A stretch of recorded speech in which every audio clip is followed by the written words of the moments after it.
Interesting. What is this?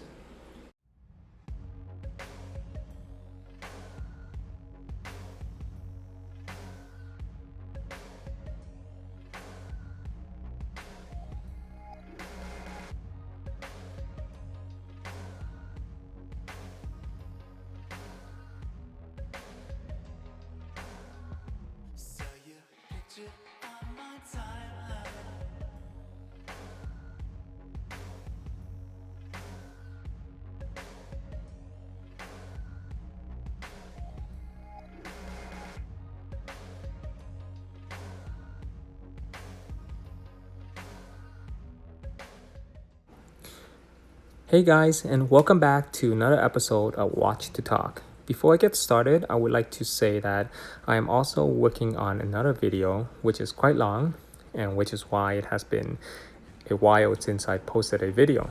Since that video is taking up a lot of my time, I have decided to complete this one first. The other video will help educate anyone who is new into the hobby, turning a novice to someone with a lot of experience. Therefore, I cannot wait to complete that video, as it will help a lot of people to buy a proper vintage watch. That said, let us get started with this video. On this Watch2Talk episode, I'll be doing a review on Omega case model CK14902.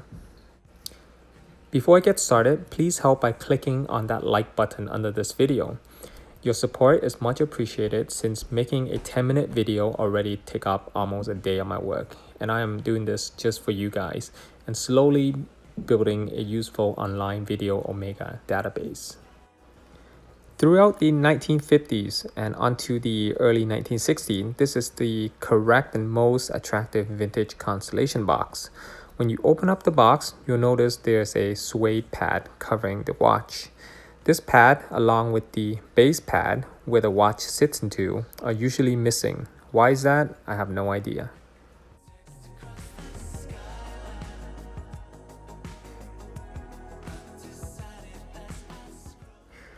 On the base pad, there's a pulley. By pulling it out and removing this pad, will reveal the rest of the inside of the box.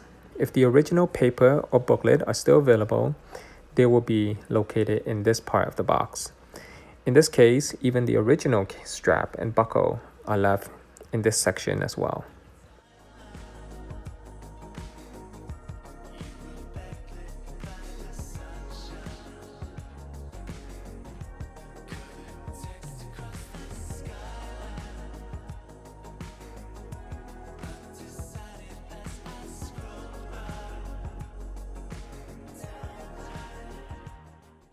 CK14902 is the date version of CK14900.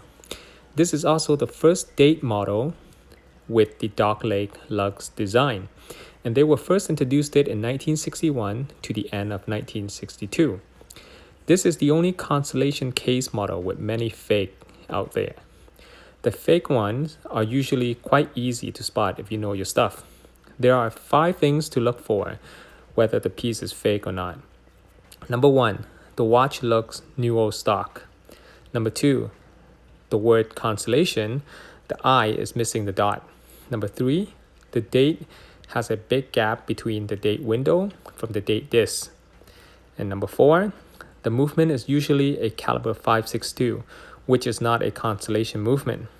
And last but not least, number 5, the case model number is 14900 instead of 14902. Like I mentioned it a moment ago, 14900 is the non-date version. There are a few dials variation for this case model. The dial can be regular dome, or like in this video, is known as the pipe hand dial. Note that the dolphin hand are made shorter for the pipe hand dial, since the minute and second hands are not allowed to go beyond the minute track. At the very end of 1962, some of the dials will have the word officially certified put on just below the word chronometer. The dial will come in a few different colors and will exist with or without the crosshair feature. The hands for this model will always be dolphin type. Hands may come plain if the hour indexes are plain. If the hour indexes have luminous or black onyx, then the hands will have a luminous or black strip going down the center. The case on this watch is a 3-piece case made up of a removable bezel, center of the case with the lugs, and a screw-down case back. It is common to find this watch with a broken or missing bezel, so be aware of that. This case exists in full steel like in this video.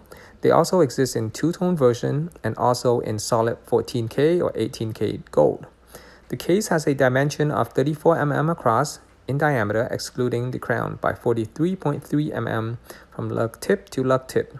Case thickness is 6.7 mm without the crystal, and 10.5 mm with its original crystal.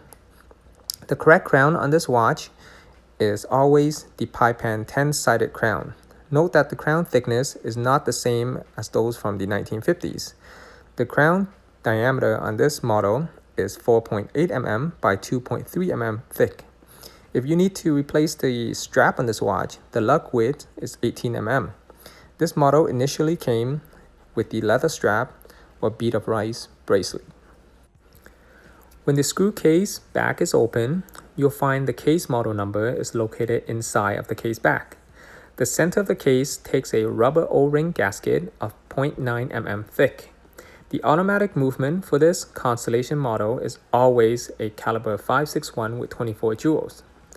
The movement has the date feature. The movement is held down to the case by 2 case clamps and case clamp screws. If the booklet is signed, you can always compare the movement serial number to make sure that they match. And that is how you tell whether the booklet is the correct one or not.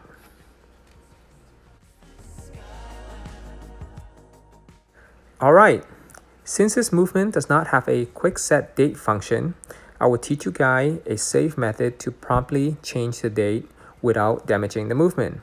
Firstly, you'll need to pull out the crown and then begin turning the hands until the date changes. Once the date changes, counterclock turn the hands back to around 9 o'clock. You should see or hear a tiny click, then turn the hands clockwise back to 12 o'clock for the date to change again. Keep doing this until you get to the correct date before setting the time. With this technique, you'll not need to turn the hands every 24 hours for each day to advance. Since the crown is a Paipan crown, it may be quite difficult to hand wind. You can always grip it using the tip of your thumb and index or middle fingers and then turn it. Just like this.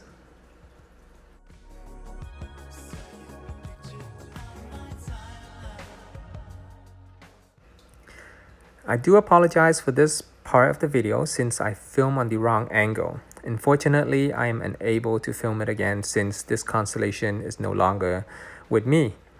What I want to compare here are two different Chronometer Omega watch boxes. As you can see, the red one shows Constellation on the inside, whereas the green shows Seamaster on the inside. Green boxes are not common since Seamaster chronometer is very rare, which make their original boxes even more difficult to locate.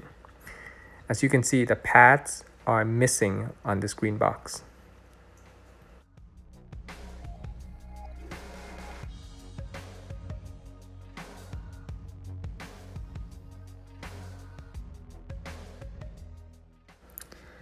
That's the end of this video. I hope you guys learned a lot about this case model. Please leave your question or comment in the comment section below. My website and Instagram links are also below this video. And please not forget to subscribe to this channel and click on that like. That's how you can support my channel as well. Thank you for watching, and I'll see you guys on the next video.